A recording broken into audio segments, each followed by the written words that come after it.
Guys, ayan po si Alex. Pagkatapos niya kumain, busy po siya.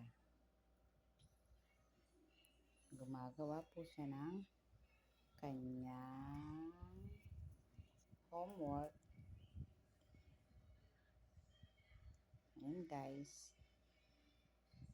Ganyan po siya yan po yung ginagawa niya.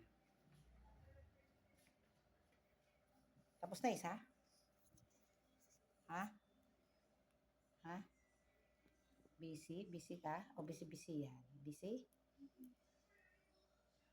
Wow! Ayan po siya guys. Maaga na po yung pasok niya. Bukas, 8 o'clock ang pasok niya. Pang umaga siya ngayon kasi lahat binago na. Okay guys. Ayan na siya.